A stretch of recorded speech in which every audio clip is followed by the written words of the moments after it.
The Book of Revelation, chapter 15. Then I saw another sign in heaven, great and marvelous, 7 angels having the 7 last plagues, for in them the wrath of God is complete. And I saw something like a sea of glass mingled with fire, and those who had the victory over the beast, over his image, and over his mark, and over the number of his name, standing on the sea of glass, having harps of God. They sing the song of Moses, the servant of God, and the song of the Lamb, saying, Great and marvelous are your works, Lord God Almighty. Just and true are your ways, O King of the saints. Who shall not fear you, O Lord, and glorify your name? For you alone are holy. For all nations shall come and worship before you, for your judgments have been manifested. After these things I looked, and behold, the temple of the tabernacle of the testimony in heaven was open. And out of the temple came the 7 angels having the 7 plagues, clothed in pure bright linen, and having their chests girded with golden bands. Then one of the 4 living creatures gave to the 7 angels 7 golden bowls full of the wrath of God, who lives forever and ever. The temple was filled with smoke from the glory of God and from his power, and no one was able to enter the temple till the 7 plagues of the 7 angels were completed. The Book of Job, chapter 33. But please, Job, hear my speech, and listen to all my words. Now I open my mouth. My tongue speaks in my mouth. My words come from my upright heart. My lips utter pure knowledge. The Spirit of God has made me, and the breath of the Almighty gives me life. If you can answer me, set your words in order before me. Take your stand. Truly, I am as your spokesman before God. I also have been formed out of clay.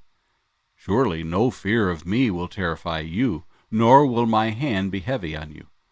Surely you have spoken in my hearing, and I have heard the sound of your words, saying, I am pure, without transgression. I am innocent, and there is no iniquity in me. Yet he finds occasions against me. He counts me as his enemy. He puts my feet in the stocks. He watches all my paths. Look, in this you are not righteous. I will answer you, for God is greater than man. Why do you contend with him? For he does not give an accounting of any of his words. For God may speak in one way, or in another, yet man does not perceive it. In a dream, in a vision of the night, when deep sleep falls upon men, while slumbering on their beds, then he opens the ears of men, and seals their instruction, in order to turn man from his deed, and conceal pride from man. He keeps back his soul from the pit, and his life from perishing by the sword.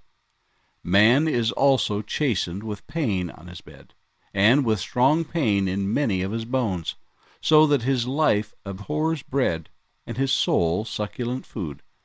His flesh wastes away from sight, and his bones stick out which once were not seen. Yes, his soul draws near the pit, and his life to the executioners. If there is a messenger for him, a mediator, one among 1,000, to show man his uprightness, then he is gracious to him, and says, Deliver him from going down to the pit. I have found a ransom. His flesh shall be young like a child's. He shall return to the days of his youth. He shall pray to God, and he will delight in him.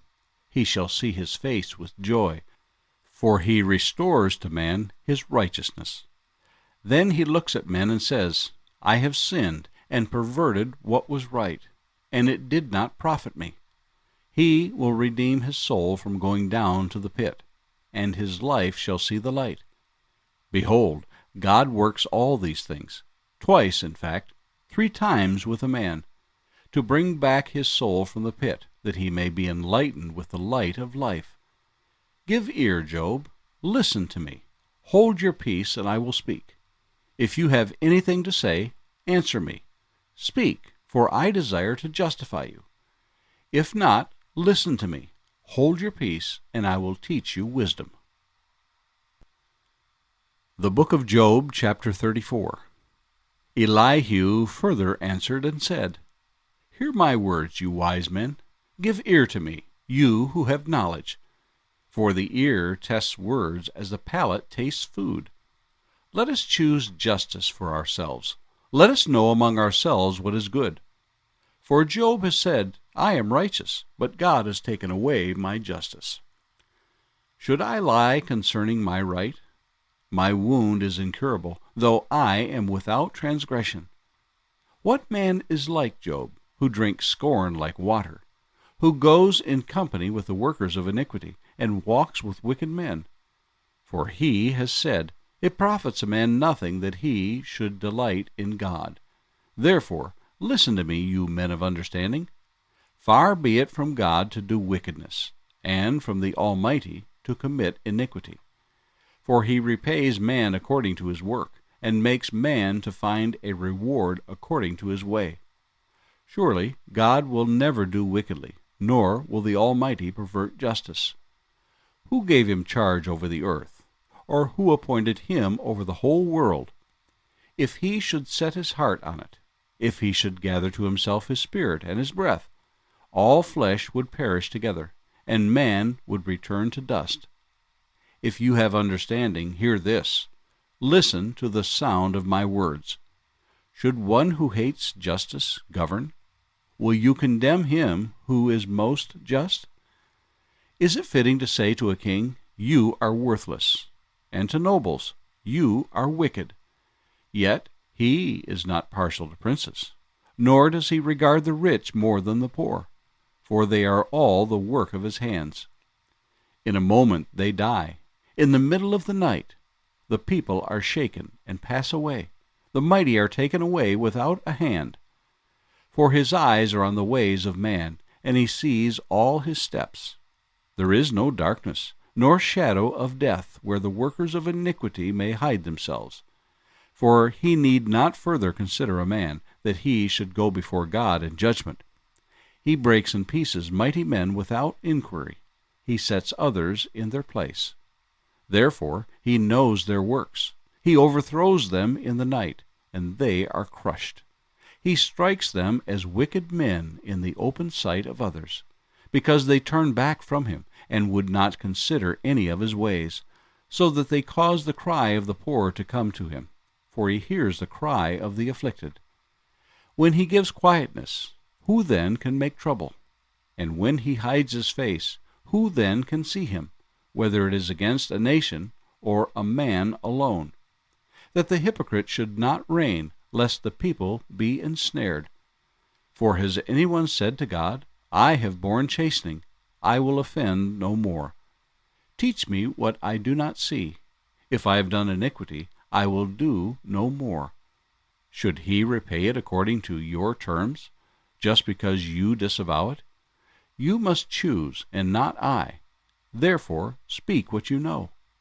Men of understanding say to me, wise men who listen to me. Job speaks without knowledge. His words are without wisdom. Oh, that Job were tried to the utmost, because his answers are like those of wicked men. For he adds rebellion to his sin. He claps his hands among us, and multiplies his words against God.